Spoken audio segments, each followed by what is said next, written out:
All right, Dr. D. Hello there. How are you, Dr. Ross?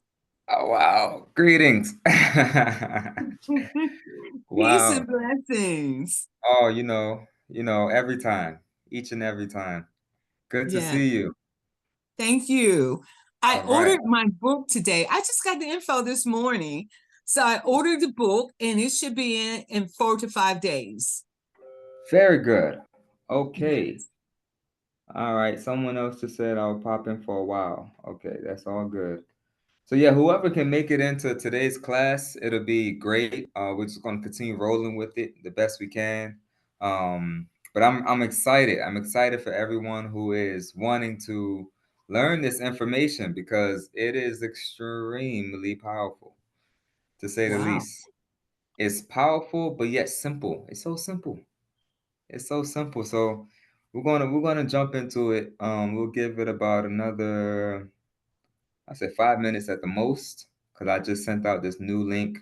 Did you see the link on the Telegram group chat, or did you see it on the text message?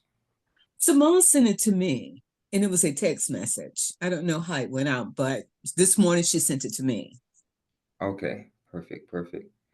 Yeah, because I sent a new link because the original class was supposed to be at 11, but there was a mix up with the schedule, so it's a totally new link. Um, anyways, we're here. You know what you said, and it's really important that you said it. hmm That it's so simple. It's important, but it's so simple. That's hmm spirituality. If we hmm keep it simple, we can all be in the spirit. We can all be as powerful as we desire to be. Yes, yes, That's absolutely. cool. You just got to Absolutely. keep it simple. Got to God keep is it simple. simple. Yeah, I Yeah. mean, and I think that's why so many people miss it because we're expecting this complex and, scientific even thing, and it doesn't have to be. It can Right. be, it can be, but it doesn't have to be. Right. Um, Right. so I think Simone this just, is the Simone oh, is go ahead. on. Hey, Simone. No, she's not on. I said she texted me and said she'll be on soon. That Okay. is Tamiska. Hi to Mister. Hi, how y'all doing? We're Doing good. How good. are you doing? How they how's your hair and your braids? Oh, it's doing pretty good. Yes, ma'am. It's Uh, doing pretty good. oh, I love it. Thank What are you. those? Thank you. Are those shells on the side of your braids by your ear, behind your ear? Where, right Yeah. here? Oh, it's just air. I see now. It's Yeah, it's space. still my locks is still right in here. Yeah, Okay. my locks still right here. How you doing, Good. Mr. Rashad? Rashad? Oh, did I call you Rashad? How you Oh, say your you Yes. name? are? It's Oh, all okay. good. I'm How doing you doing well. today? I'm doing well. I am extremely excited to present this information here. And yeah, because of that, I'm doing very well. Good, good. Amen. Yeah, yeah. I'm at the car dealership, so if I step out, that's why I'm not on here. Okay. All right, cool. I think so long as you can hear us, that'll be the way. Okay. All right. Well, I don't want to take up too much time because we're trying to keep it within the time frame of an hour.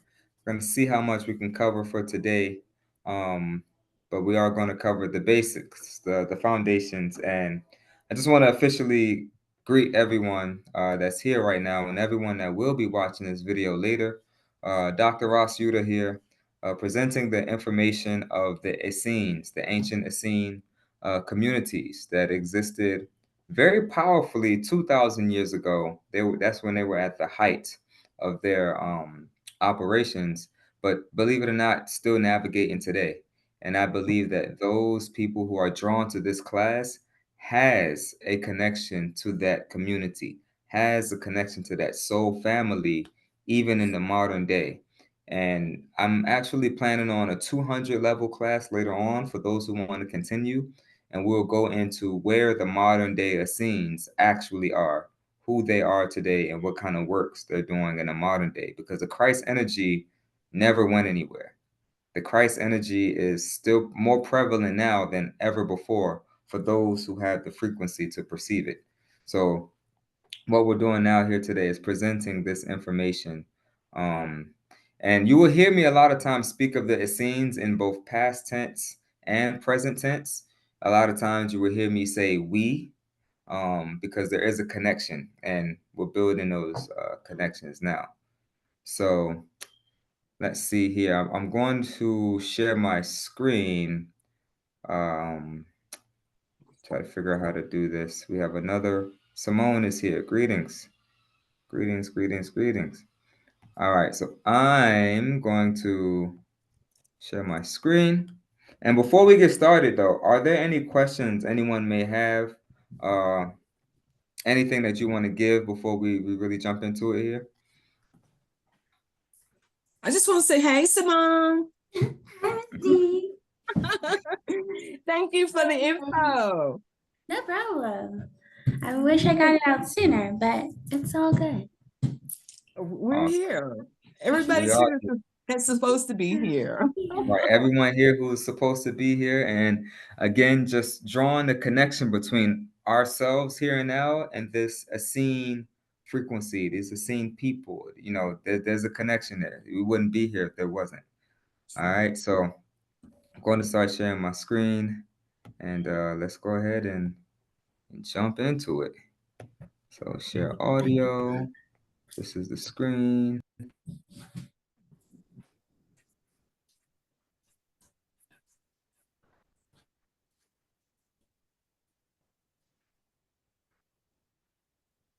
Oh, nice.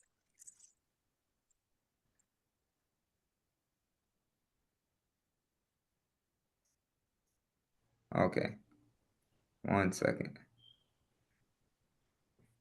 Uh-oh. Uh-oh, what's going on? Oh boy. Exit.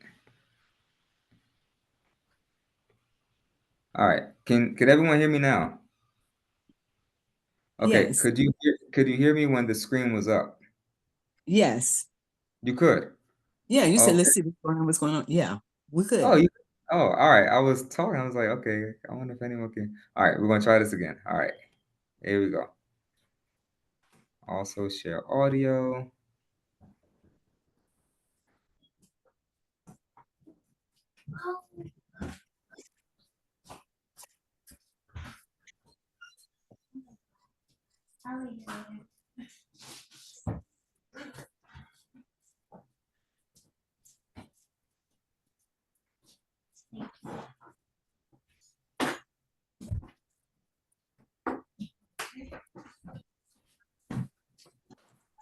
So pretty. It is. All right, we're gonna try this again. Hello, can anyone hear me?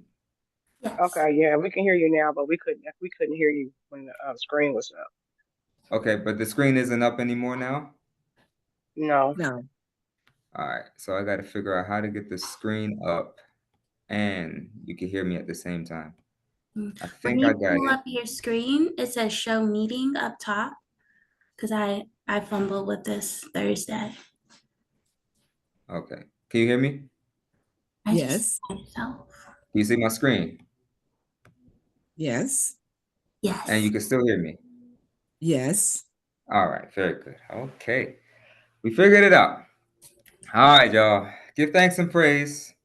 This here right now is our Essene Cosmology 101. And by 101, we're talking about just the basic elements of the presentation here. Like I said before, there will be, Lord willing, a 200 and perhaps even a 300 level phase of the course. But right now, we are starting with the basics.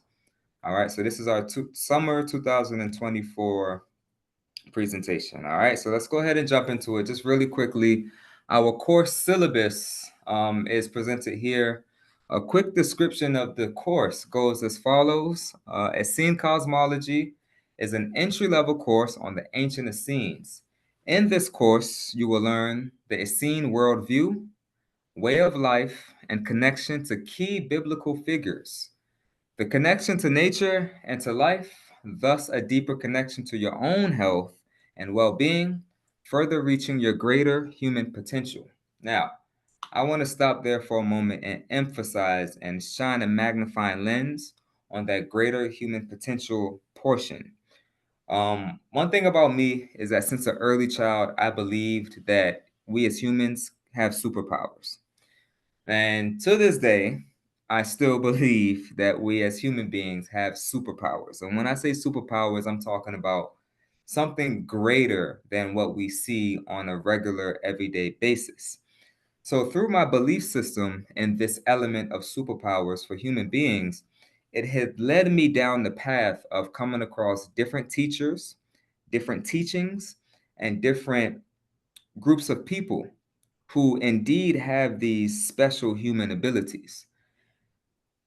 The Essene communities are perhaps one of my most profound groups of people that I've met through readings, through teachings, and in real life that have this greater human potential that I'm talking about. So much of what they teach, so much of what they know is attainable for all people.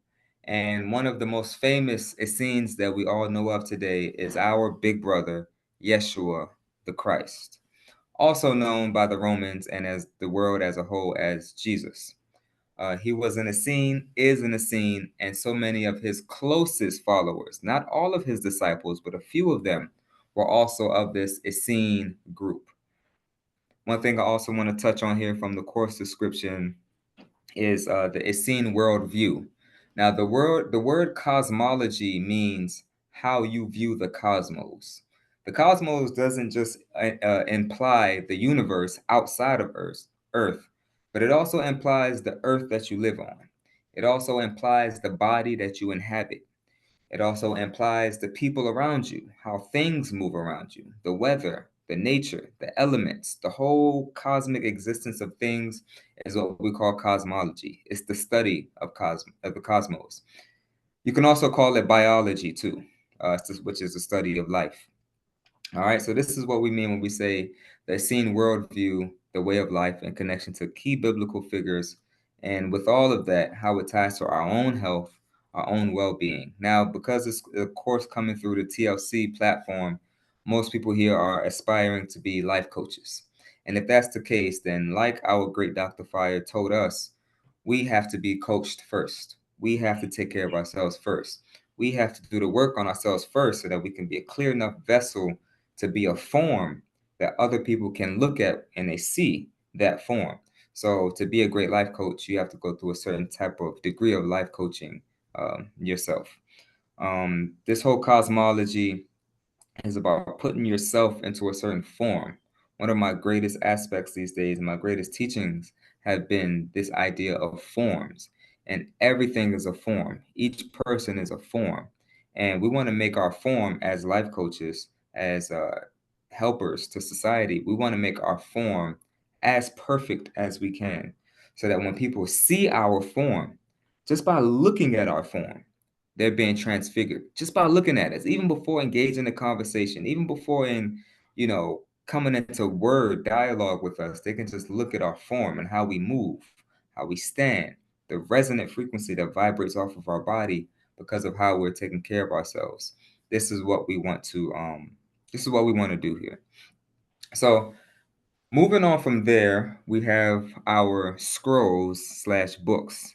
A lot of times you will see me refer to books as scrolls because we're kind of also taking our mind backwards here. We're going back 2,000 years, but at the same time realizing that everything is now. So the same thing that was happening 2,000 years ago is happening right here, right now. All right. So the scrolls that we have, the first one is from Enoch to the Dead Sea Scrolls. That would be the main book for the course.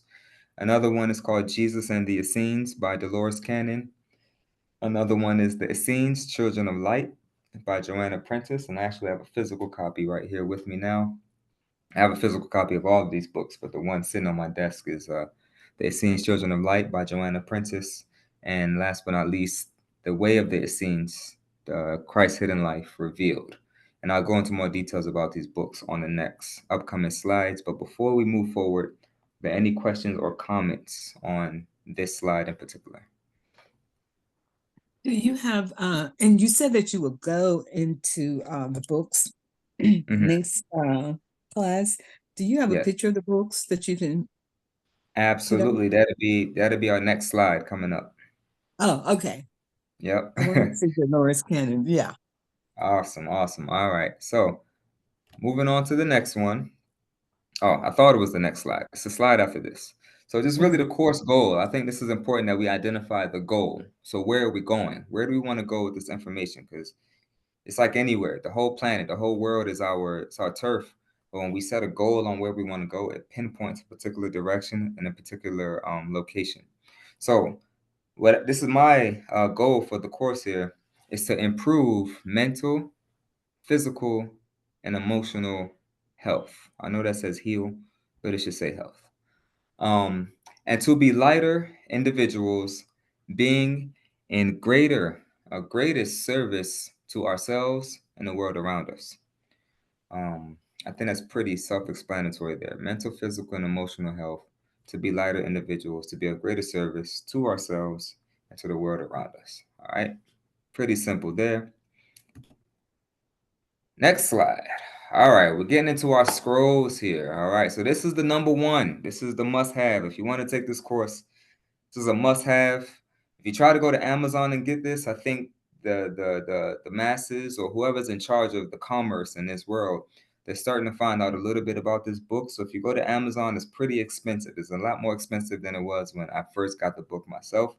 But I sent some links in our group chats to where you can go to some used book websites and you can get it for less than half of what Amazon is selling it for. So this is called From Enoch to the Dead Sea Scrolls. The author, Sir Edmund Bordeaux Sekeli, is an extreme scholar when it comes to the Essene teachings. He has a number of books and association that's in California. It's like a retreat space where he's not alive anymore physically, but his family does the same Essene teachings on how the Essenes were able to heal people.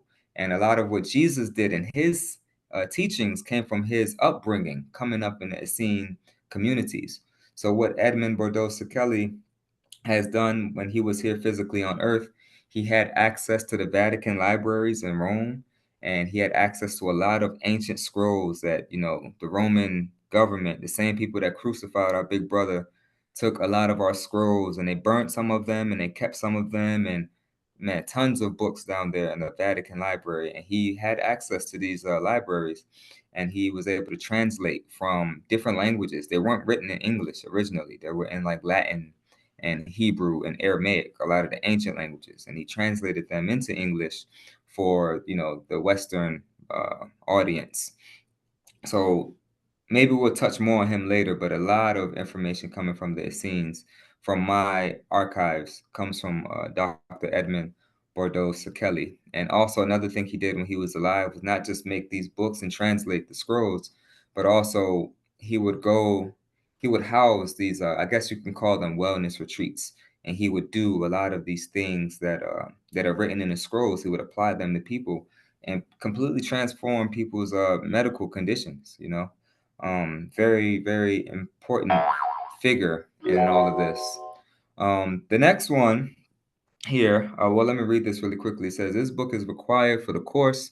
This book gives a thorough understanding of the Essene communions. We'll go into the communions very shortly, the Essene worldview, and more. This scroll was, of course, everything that I just said, attained by Dr. Sekeli, and his access to the Vatican libraries and being able to translate these books into English.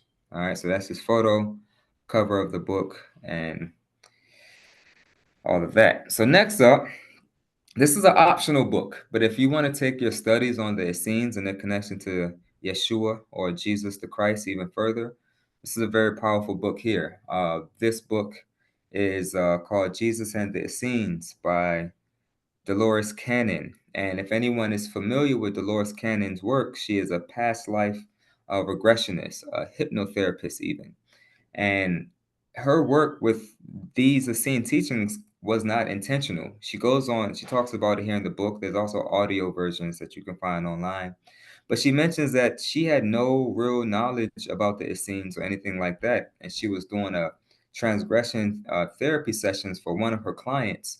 And people do these type of therapy sessions because there's some type of maybe physical ailment or mental ailment that they want to trace back further. If you subscribe to the notion of past lives, is that sometimes we carry on different traumas, we carry on different unresolved issues from past lives and bring them into this life.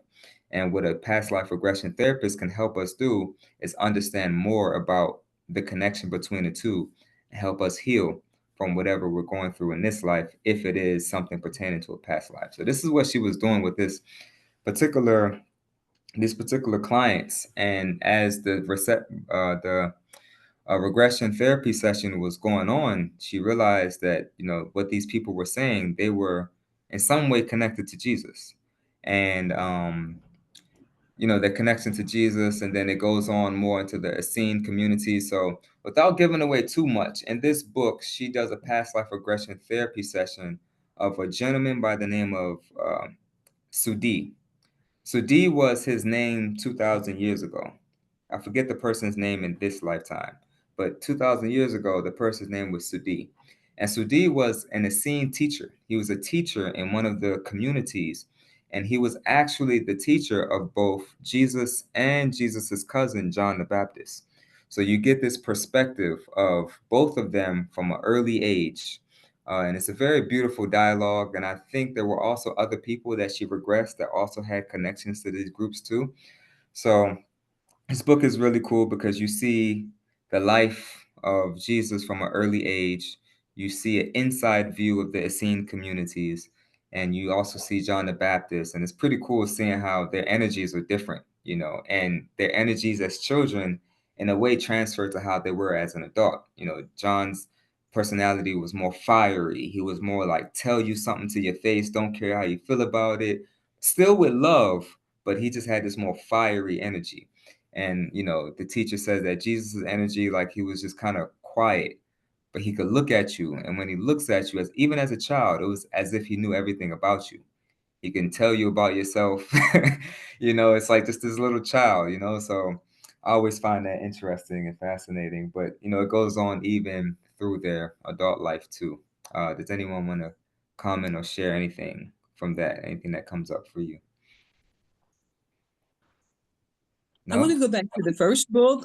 Amazon has that first book for $24.99, I think it was, the paperback. Oh, okay. Yeah. Now Get the that. real book, the hard copy was like $2,400, $2,500. Ooh, that's amazing. How such a huge price difference like that Yeah.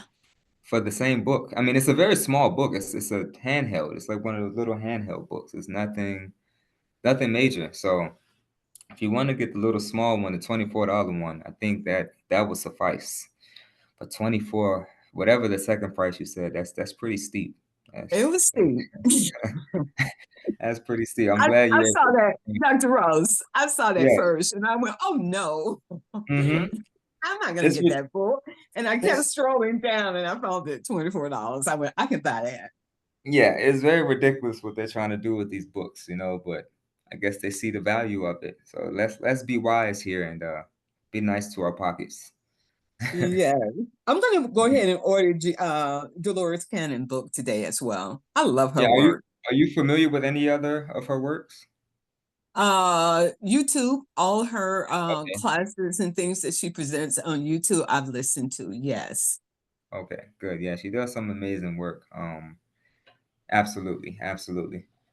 All right, so now moving on to the next book, we have The Essenes, Children of the Light. So this book came out after Dolores Cannon's book, and the authors of this book, Stuart Wilson and Joanna Prentice, presented this information to Dolores Cannon. This is when she was still alive. They presented this information to her, and she encouraged them to continue doing this work because Dolores Cannon saw that what was happening here was something powerful, that it seemed like the Essene communities were reaching through time and reaching out to people in the modern day to get this information out.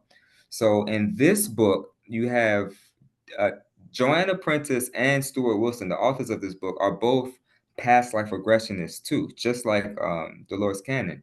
So they were doing, just their regular clients, normal. But then they found out that these two clients that they had connections to each other in a past life. And I think it's maybe even three clients that they do in this book that all had connections to the Essene communities.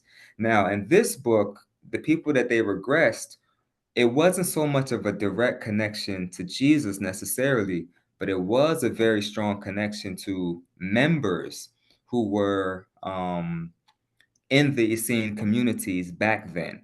And they kind of have brushings with Jesus. And one of the people that were regressed in this book was actually, in a past life, the energy of Joseph of Arimathea. Now, those of you who are familiar with the scripture, you know that Joseph of Arimathea was Jesus's uncle, the brother of Mary, Mother Mary. Joseph was, I believe, her older brother. Now, personally, Joseph of Arimathea is one of my favorite people in scripture for this reason and this reason alone. He was one of the most, if not the most wealthiest man in all of Jerusalem at that time, and even of Rome.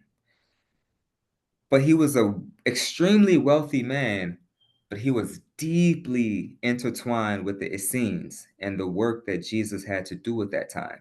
Now, I love those polarities because a lot of times, especially in the modern day, we see that you're either one or the other. You're either really rich and have no spiritual backing and no spiritual morality, or you have extreme spiritual morality, but you're financially hurting, right? So Joseph of Arimathea for me is an example of how these worlds can coexist together. He was a tin trader.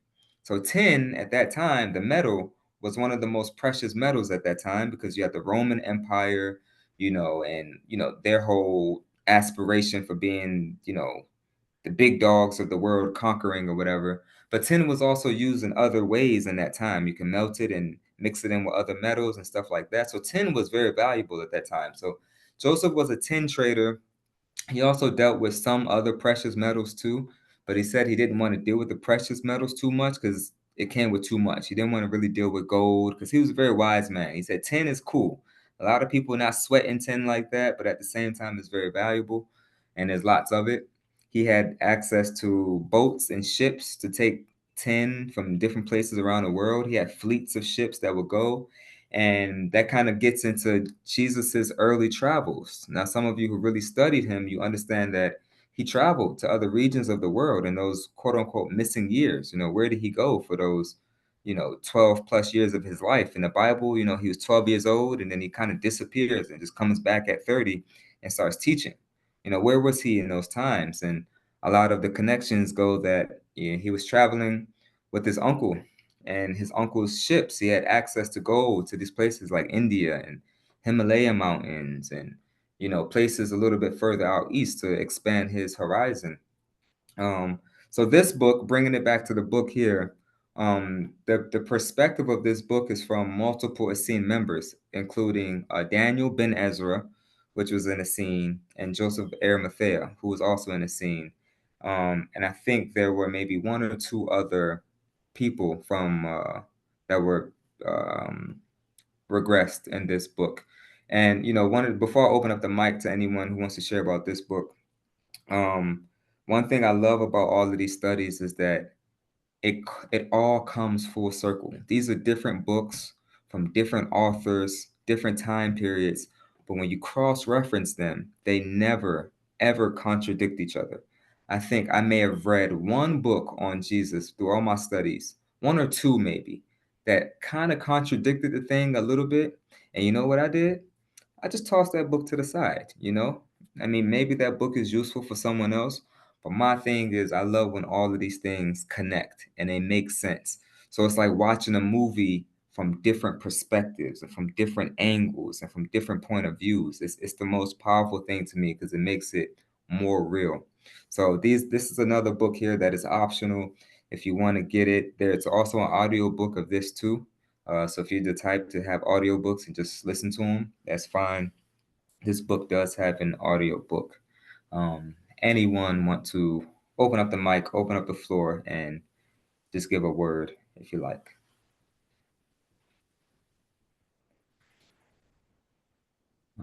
righty. So boom, we are moving on to the next book here.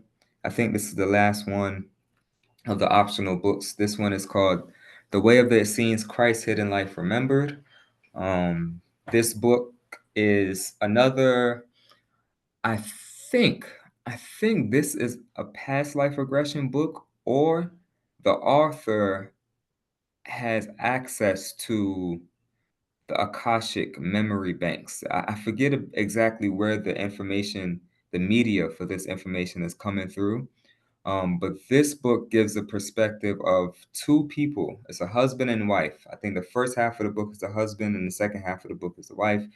Both of them were Essenes. The husband had a close connection with Jesus in childhood. They were childhood friends. The husband lived in a Essene community as a child, and he remembers when Jesus, Mary, and Joseph first came into that particular community. And he remembered seeing the elders of the community bow at the feet of Mary and the child. And he remembers seeing how unusual this was, because you usually in that community, you pay homage to the elders first. So to see the elder, get on his knees and kind of bow down, forehead to the ground at this woman and child, it was very unusual. He didn't understand it at first. This book is very deep too, because it also goes into Jesus's and the young boy, their schooling at Mount Carmel. And some of you may have heard of Mount Carmel in biblical scripture. This book goes very in depth on what Mount Carmel actually is. It's a school. It's like a I never really watched Harry Potter, but in Harry Potter, you had like this school, like this Hogwarts. So even the X-Men, you have this school of gifted individuals, and they go here to hone in on their abilities, learning different meditation practices and different things like that. And it's so cool because Scripture talks about Mount Carmel and how the prophets go there, but it doesn't quite go into depth about why they go there. And so much of this information was kept secret for so long because you had the Roman government out persecuting people left and right. If you just say anything wrong, not to mention the Jewish authorities that were against Jesus, don't forget, like they crucified our big brother. So he's very loved today, very beloved in this day. But back then, he was causing too much turmoil. They chopped the head off of John the Baptist. So a lot of our information that we're so publicly speaking about now, slowly we're publicly speaking about it. But in that time, you didn't utter these words unless you were in certain communities or certain circles because of what they were doing. So a lot of this stuff was kept secret, but you now notice the age of the awakening and age of enlightenment, so to speak. So a lot of our ancient secrecies are being unfolded to those people who are ready to take ear to it, and we utilize these teachings in our everyday life. So this book is another good one here. Very powerful. I have one more part of this book. I hate to spoil it, but man, there's a part of the book, and these beings come from the sky, and they communicate to the husband and wife, and it's like, wow, like, oh my gosh, it's so amazing. Like we have connection to sky beings and angelic beings, and this is who we are, y'all. I mean, this is really who we are, and I pray that this course opens up that flower for us in our lives so we can begin navigating that. Yes, did someone unmute their mic to say something? No? Okay. All right, cool. So this is the other book here. You got a picture of it, the author, all of those things, a glimpse into the life of Yeshua in the time of his arrival to the Essene community as a child up until crucifixion. A lot of people were really affected by that, by the crucifixion. It was a big deal. So it looks like we have about 30 minutes to go here. So we're jumping into what we have as chapter 1. Who are the Essenes? Before we jump into it, just take a deep breath, y'all. Take it in. This is some exciting and powerful information, and I am just grateful that I'm the vessel here to present this to you all in this time. So I'm deeply appreciative of the moment.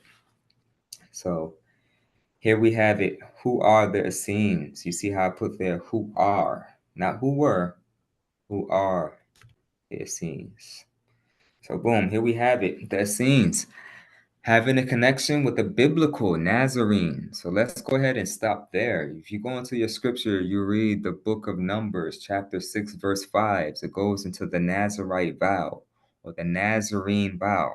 And you remember they call Big Brother the Nazarene from Nazareth. Jesus was of Nazareth. A lot of time they call him the Nazarene. There is a very strong connection between the Nazarene and the Essenes. Depending on what circle you're in, they're one and the same. If you read the purple book that I just showed you, um, to some Essenes, that word Nazarene almost was like a derogatory term. Uh, One of the stories goes that people were passing by one of the Essene communities, and the young boy heard someone call them. He said, "Hey, look at those Nazarenes over there." And the boy was upset. He went back to his elder, his teacher, and he said, "Are we Nazarenes? Blah blah blah." And the teacher says, "Well, that's what some people call us, but we call ourselves Essenia, which is another way of saying Essenes." But he said, don't mind if they call you Nazarene. It doesn't really matter. Don't be upset about that. So, the word Nazir from different points of study means the hair and the cutting of the hair. So a lot of times when you see these Nazarenes, one way you notice in a scene back then was either from their white robe, they always wore white, or from their long hair. The Essenes had a strong reputation for having the long hair, and if you even read the book of Numbers, chapter 6, verse 5, you will see where it says in the Bible, it says, let no razor come upon your head, and let the locks of your hair grow.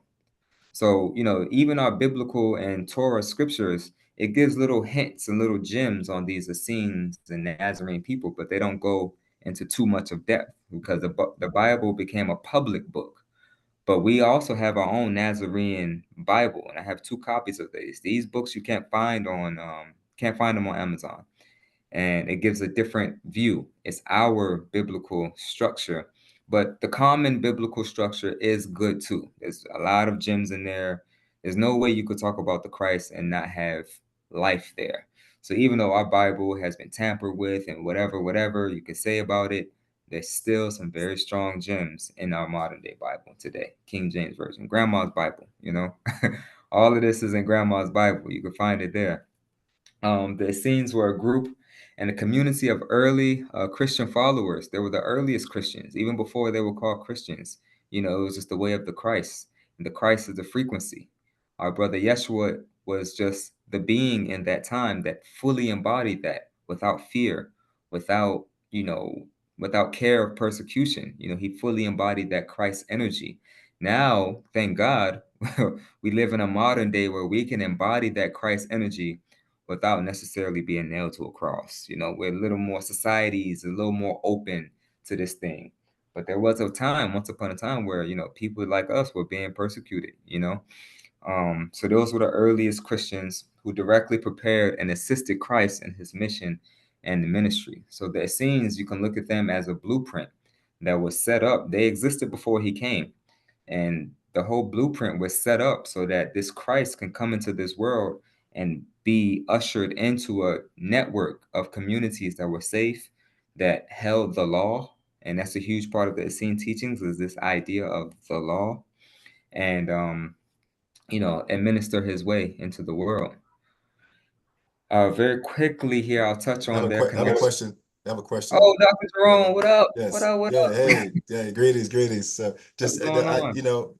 give thanks, man. Good to see Yes, everyone sir. this Yes, afternoon. sir. So I have a question. My understanding about the Essene language, which was spoken very, very metaphorically, right? And metaphors are not in this Western culture way of speaking, communicating. So going back to the hair, so what would be the metaphor in not cutting the hair? We have the story about Samson and all, they lost his strength, but is there a deeper metaphor in why they chose to be long-haired and not just a fad or style? Was there a spiritual mechanism or an understanding about the hair?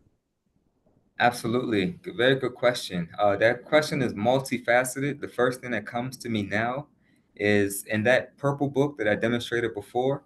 The young child, he asks his teacher, he says, why do we have long hair?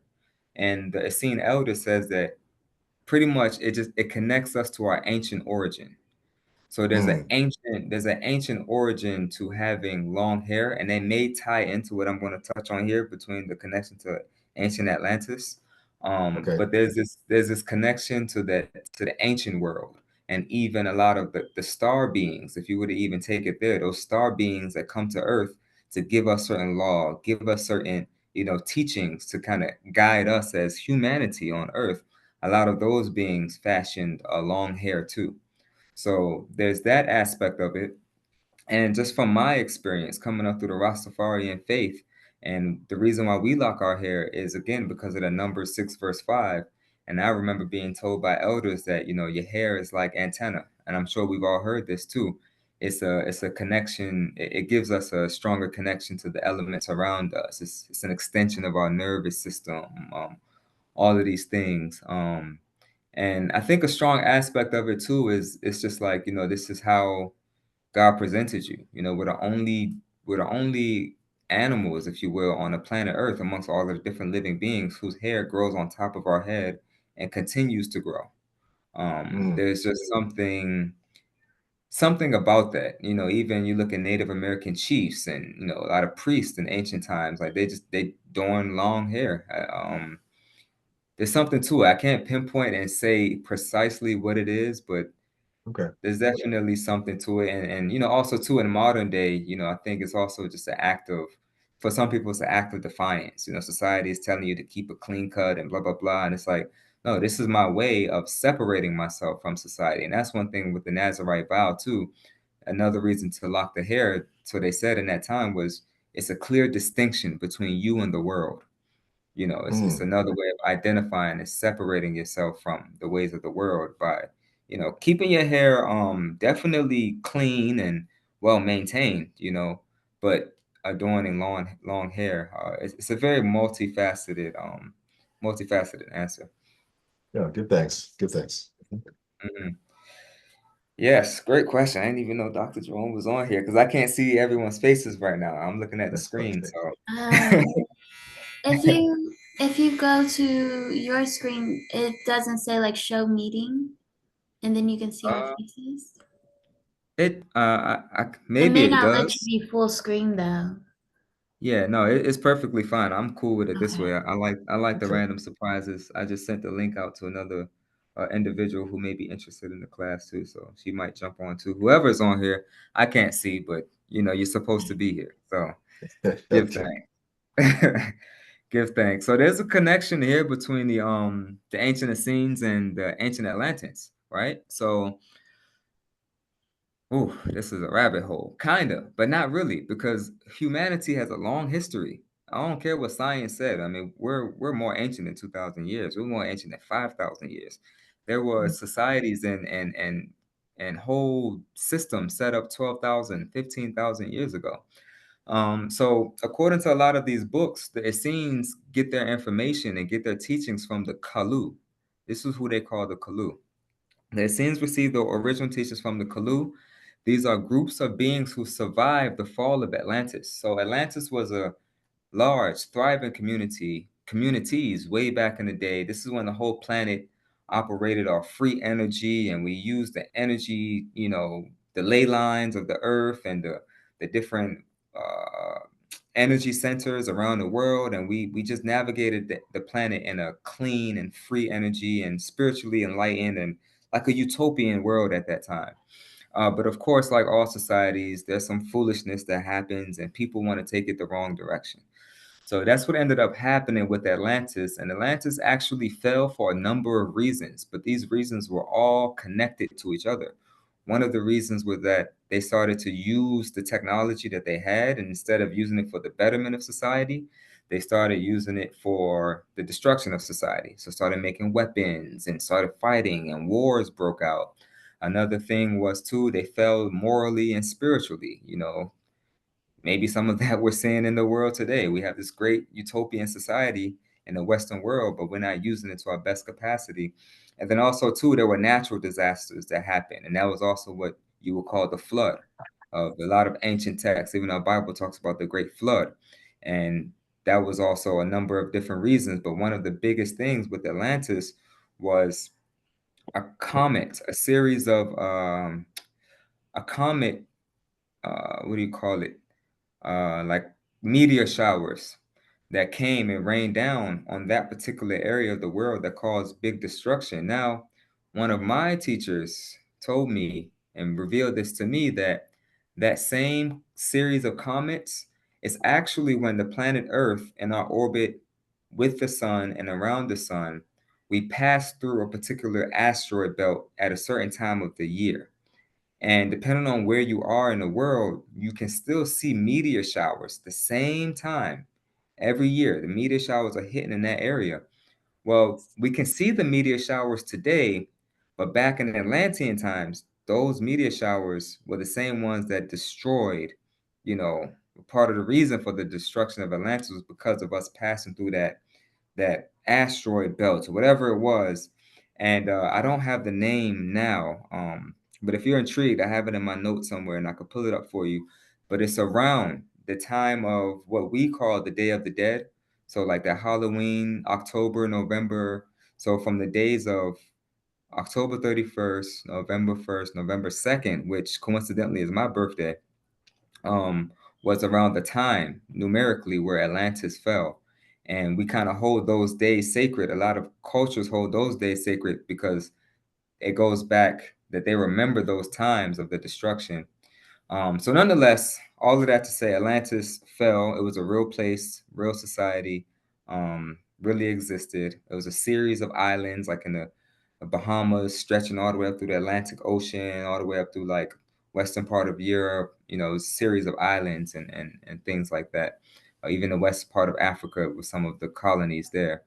Um, and So because of that, though, in every fall of a society, you always have some individuals, groups of people who would be like the priest or like the priestesses that hold that law in order. So while the governments and all of these people are doing whatever they doing out there, there's a certain groups of priests and everything who actually saw the destruction coming.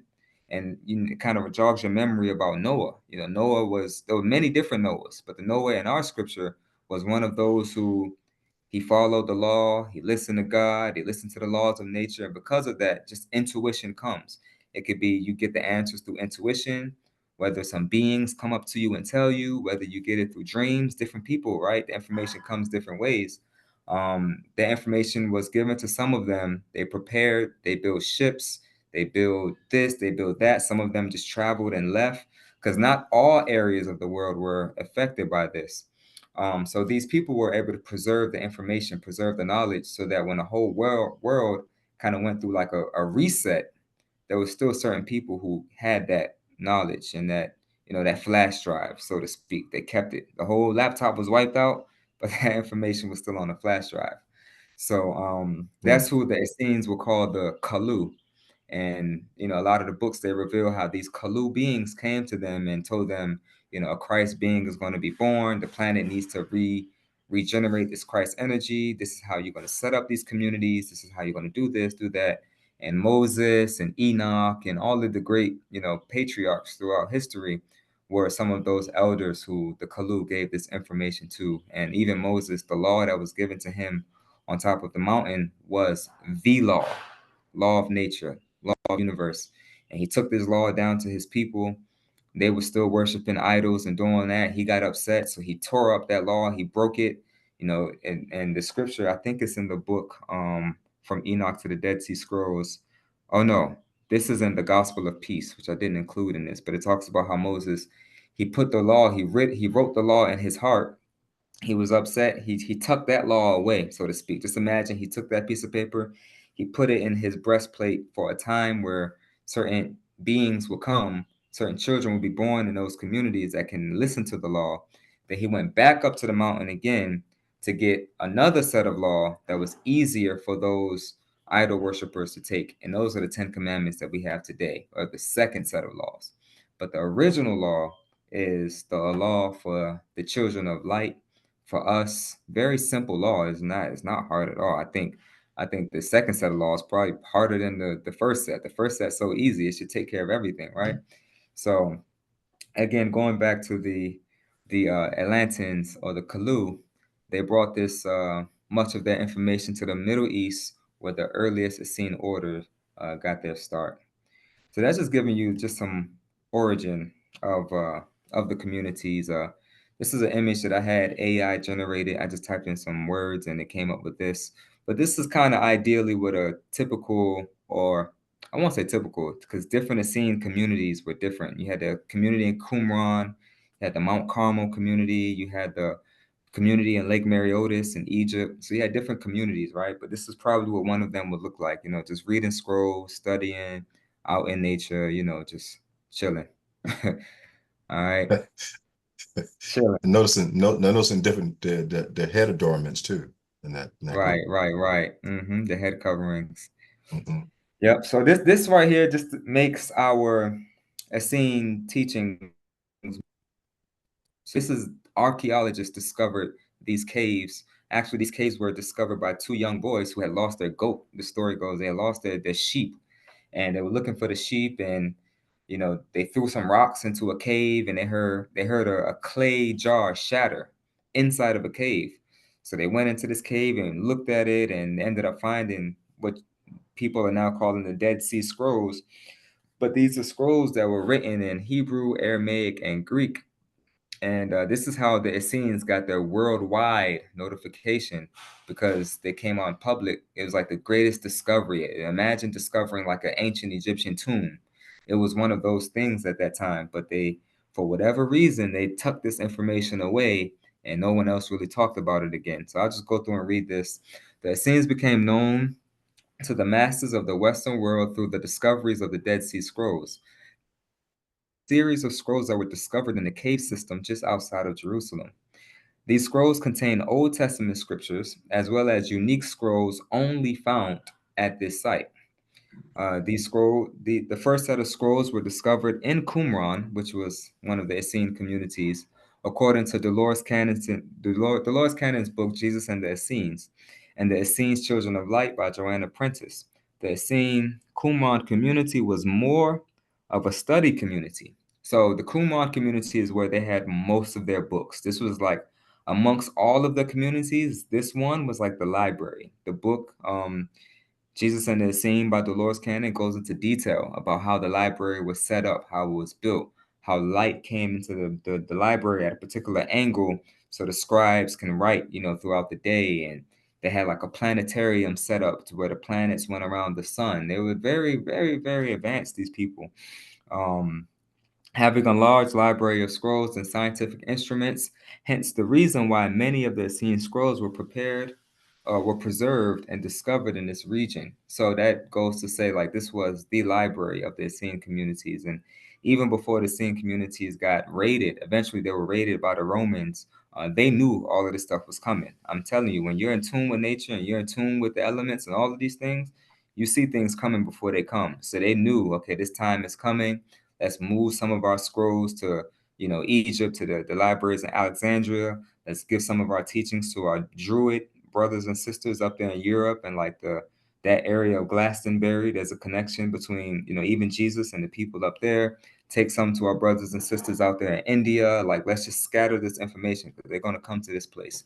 And they knew that was coming. So these are live pictures now. These are actual pictures of the cave system in Qumran where these scrolls were discovered. And again, I'm showing this information to show y'all that this Essene teachings is not just some past life regression stuff, because that can be argued like, oh, well, how do we know that that's even real information? I know ain't nobody here saying that, but I could just hear some critic out there somewhere. Well, how do we know that this is like, nah, bro, there's pictures right here.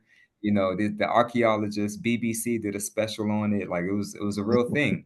You're just not hearing about it on Netflix. You know what I mean? Yeah, it's So what Dr. Ross, it's what you don't know is why you ask those kind of questions. right, exactly. So these are some real life pictures, and they're scrolls. You can get books on the translations of the Dead Sea Scrolls, and there was even a scroll that was written on copper. They call it the Copper Scroll, and what was ingrained on the Copper Scroll, and all of these things. So these were real people. Real people really existed, and you see how these libraries or these cliffs, these caves existed on a cliff edge.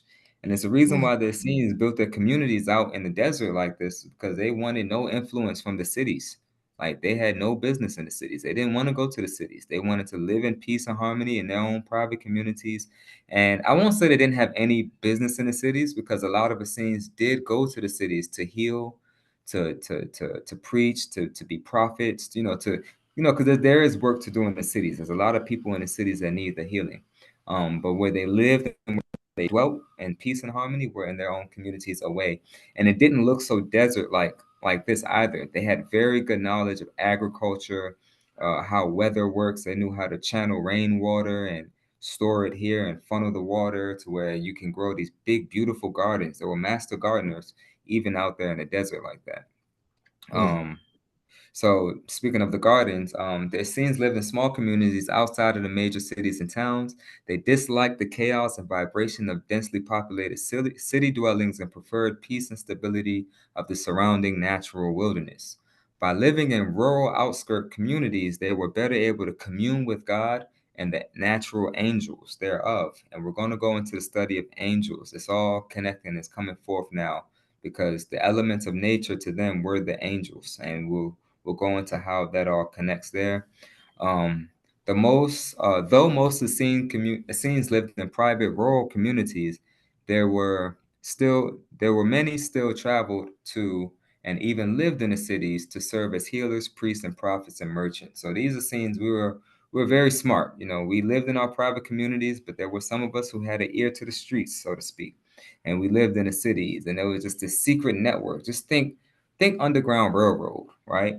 Like think, we was dressed in white, even those slaves, that was going back and forth. You see pictures of Harriet Tubman, and she's dressed in white, and this underground system, and keeping things a secret because we got to move, because they out there tripping, whipping people and crucifying people. Like, we don't want to be just on a public scene all the time. So if you start making these connections, you start seeing like, wow, we really been doing this. This is nothing new. This is, how we're navigating. So Yeah. I say all of that to say, we did have networks and people in the cities, and it was very, very organized, extremely organized to a T. So then, Dr. Ross, then it's safe to say, because some of my things I've seen in the past, that they were the Christ conscious was before the Christ that we know of showed up, because they were in the Exactly. cities. There were many who come before him, and they Exactly. recognized that To pave the it was way. a movement.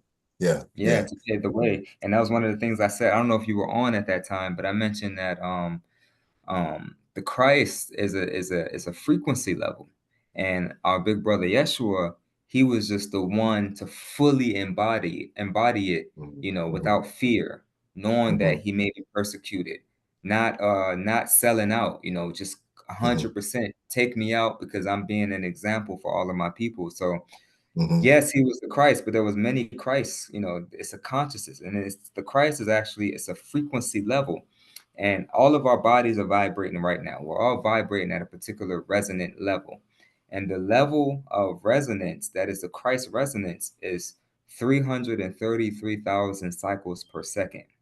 So when your body is oscillating at that level, you are resonating at actually the Christ resonant. And we all have our different levels right now. And one of my teachers tell me that when you're doing what you're most excited about, that's how you can start resonating at your higher frequency, when you do what you're loving to do. So yeah, the Christ energy, the Christ frequency is something that existed even before he came along. He was just different in his ability to do it without fear and without, he knew his assignment. So the Essene communities are just a few attributes here, and then we'll pretty soon start to close the class out because we're at 1 o'clock now.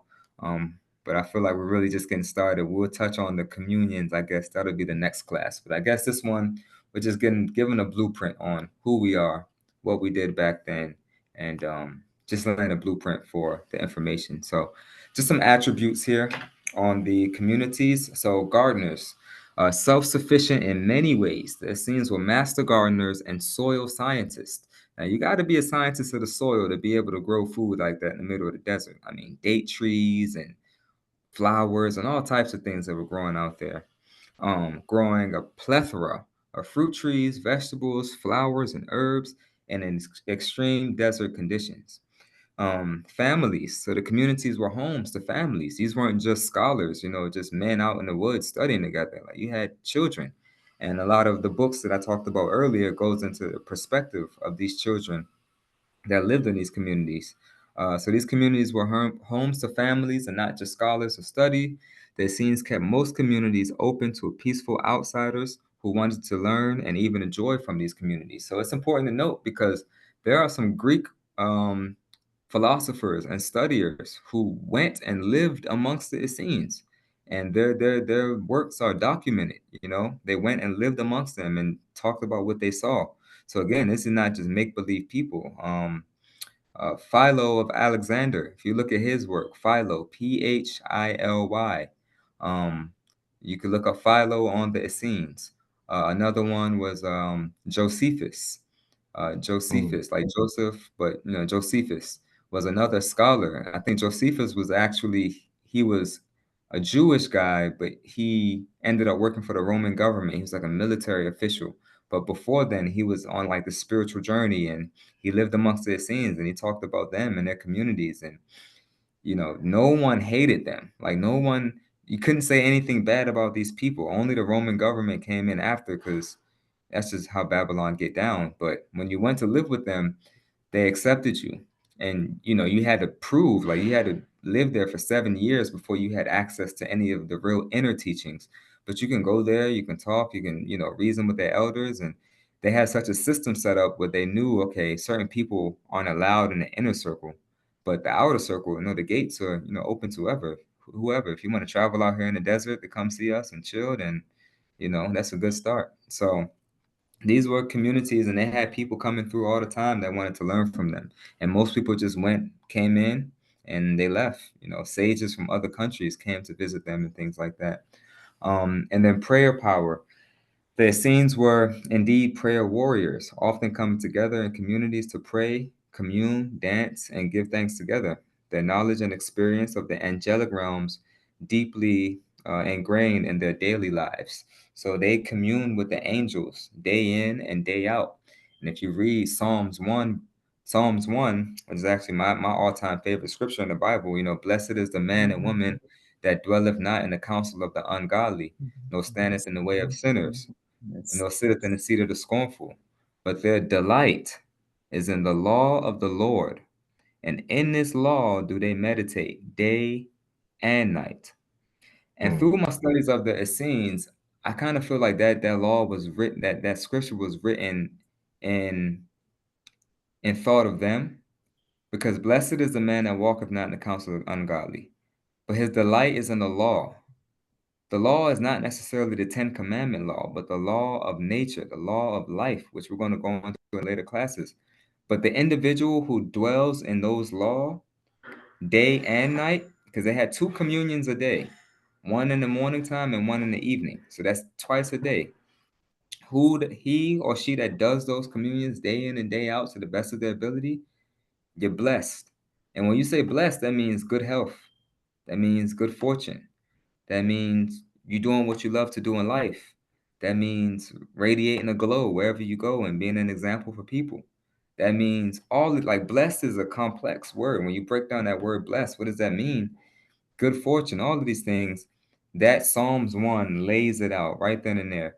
And then it also says you should be like a tree planted by the rivers of water. The whole tree of life concept is huge within the Essene communities, and we're going to go into that together. And it may seem like so much now, but I'm telling you, when we get to the next phase of things, it literally brings it all together.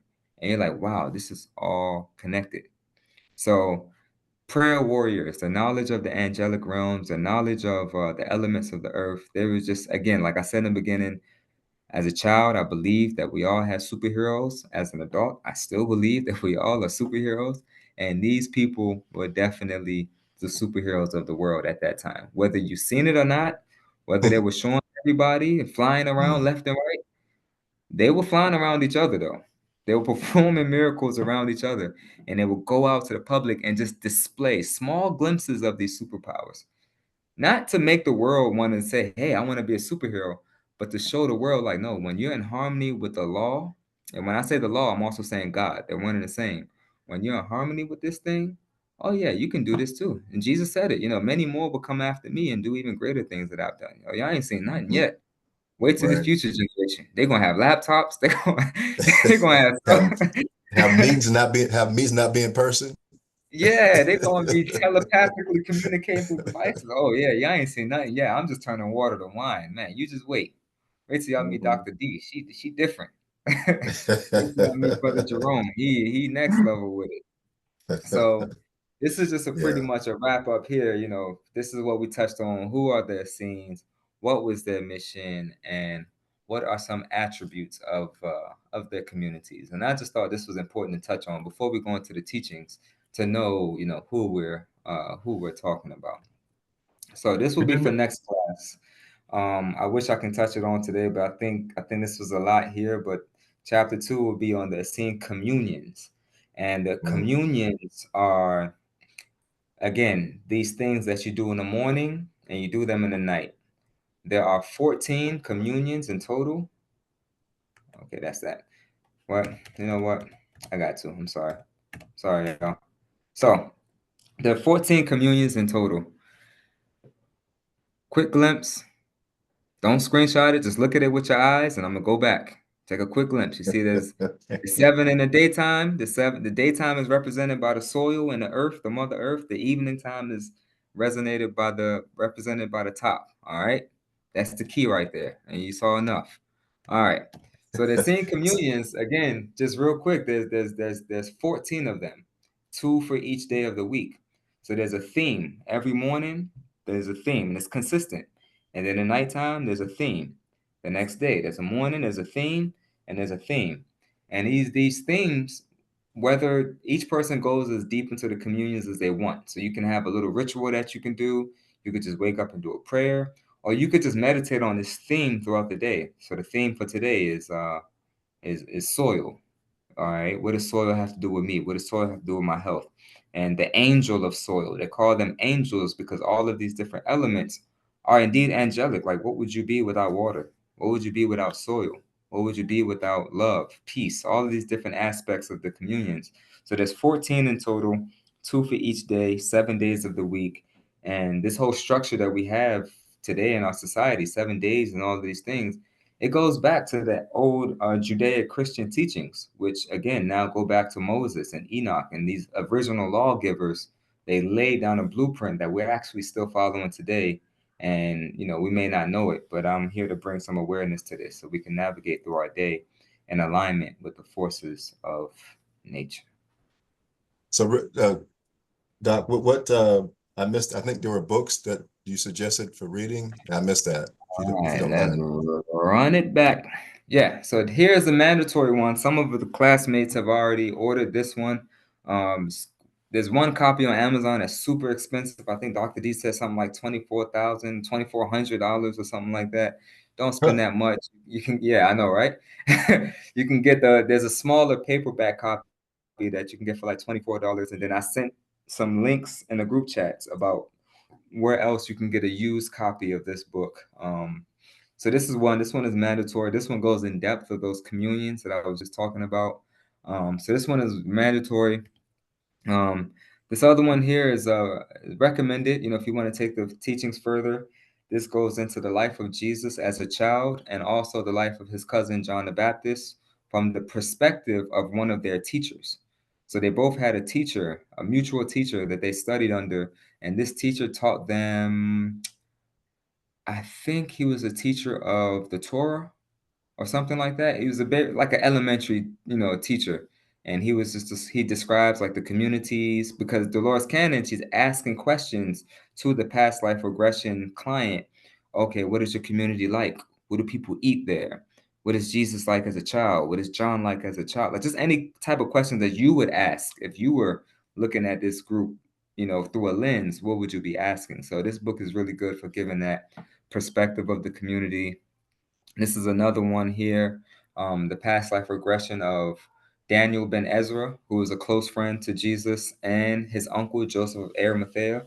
And also you get the perspective of Joseph of Arimathea too, which I said in the beginning, he's one of my favorite biblical archetypes because he was an extremely rich man. He was one of the richest people in the world at that time, but he was also in Essene.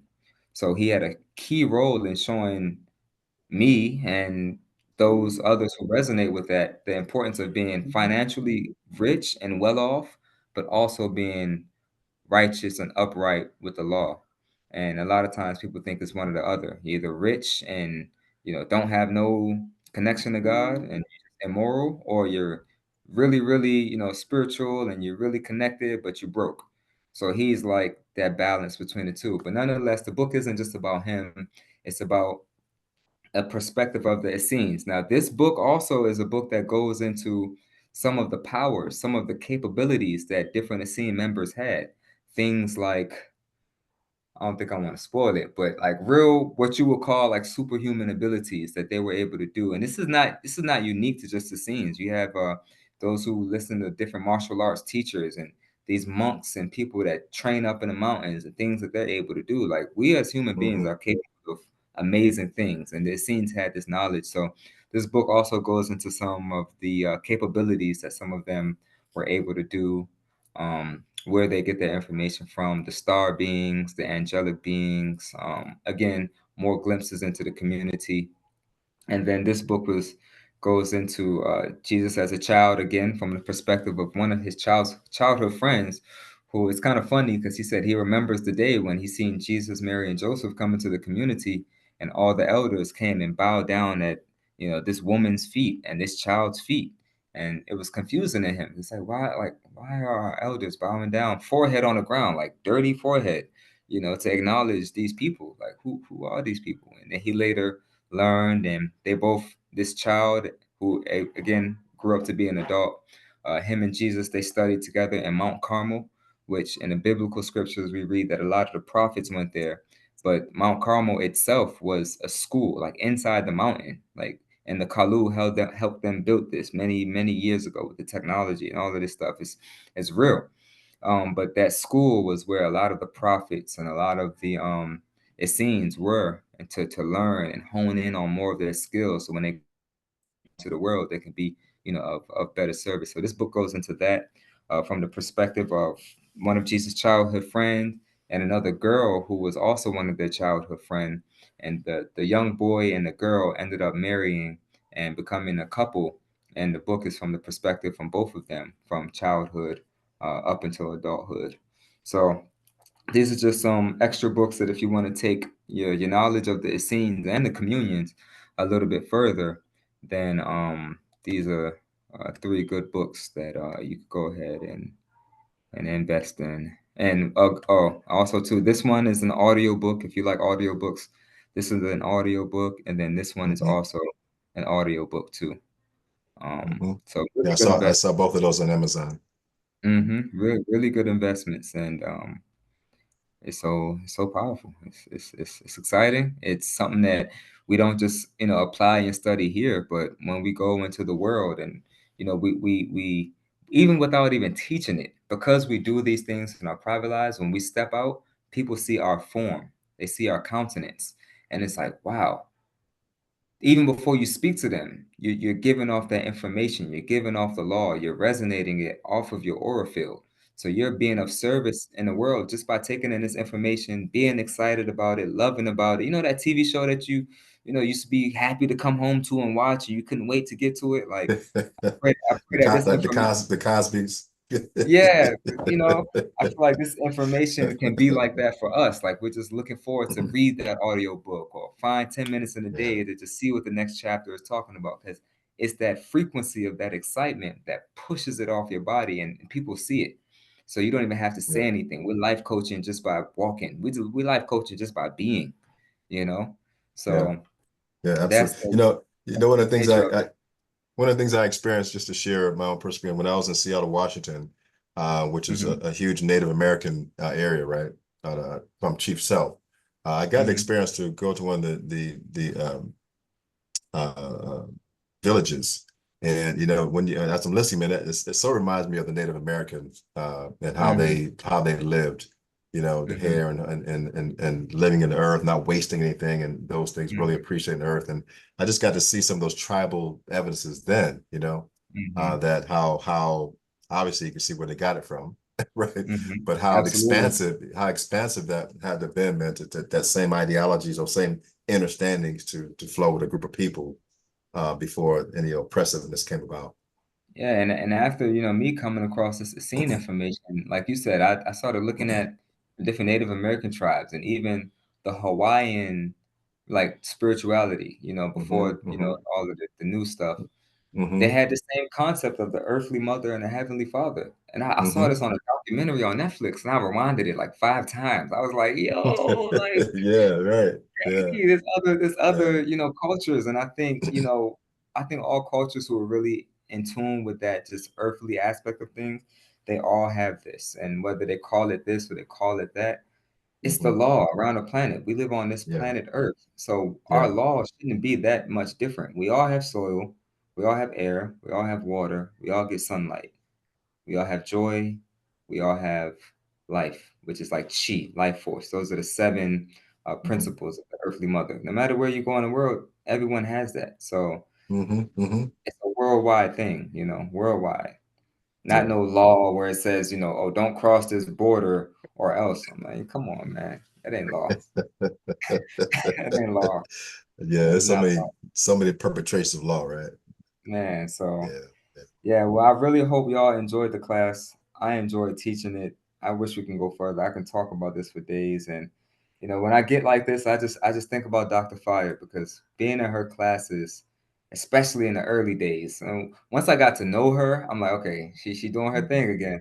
But in the Mm-hmm. early days, I just remember saying like, wow, this woman is enjoying teaching. Like I think that's Yeah. what it should be like to be a professor or to be a teacher. Yes. Like she really enjoyed it. So every time I Yes. get like this, I feel like, her spirit is present and, she was my role model to be like when you're Yeah. teaching, be excited about it.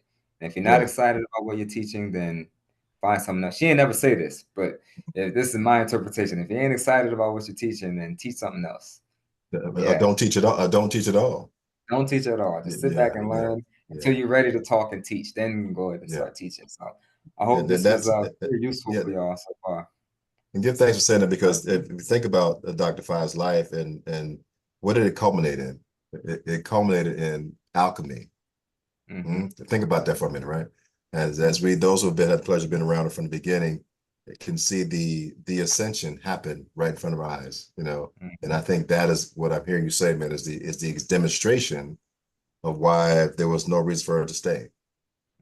Right, to stay. Now it's time to move on. Right, D. So that's what that was fulfilling for me in that experience. And you're right. So therefore we are the caretakers in our own experience to find our own purposefulness at the highest level. Have chosen to be life coaches is beyond that. It was already there. We just catching up to it. It was already preordained. Yeah, If she we really allow laid down when the blueprint. yeah. So give thanks for saying that. That is such a way to unpack that and demonstrate that for us as I say the caretakers of the legacy to find our own path, not to imitate, but to find our own path within the teachings and be the demonstrators of those things in our own way. I think that is Absolutely. what's so powerful, right? And I think that's the Absolutely. message that those who are grieving and missing and expecting just be aware and look for what's next in those who are now facilitating. And I think that's Yeah. the idea that I want to make sure I get to come across there that we all miss her, we all would love that whole, but what's next is the representation in each our own individual ways is what's important. Yeah, the essence is still here, Mm-hmm. The Yeah, essence yeah, is yeah, still yeah. And those who can't get that aren't ready. here. Yeah, They're all, ready. all in due timing, right?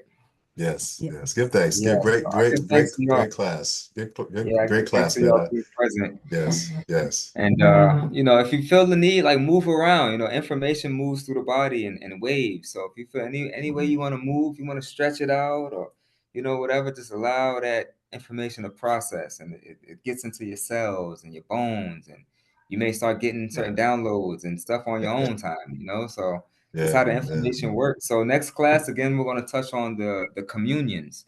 So if you want to get that book from Enoch to the Dead Sea Scrolls, I think that's a good thing to get place to order soon. So by next Okay. class, perhaps have that ready, and yeah, we'll go from there. Class is in session, y'all. So All my right. mistake, my mistake for getting the time wrong. I looked at my schedule. I was like, "Whoa, I can't do 11." So, but what I can do, if it works, I just want to work with everybody. Every other Saturday, I can do 11, and then the other Saturday, I can do 12. Or if we want to just keep it one solid time as being 12, one Keep it solid time. one solid time. Okay, Yeah. cool. Yeah, I'm being a All little right. self-indulgent because that allows me to get at least, I only missed half an hour.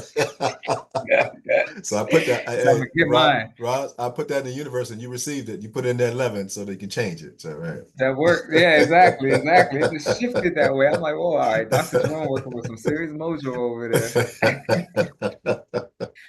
But that Yes, works though, because indeed. I don't mind this recording thing too. I didn't know because I get sometimes I get funny when I know something's being recorded, but I think this was a good flow. So I can always record it and have it for those who weren't able to join. So it seems But like you it's also working get, out. but you also get to go back and review how it went for Hmm. you.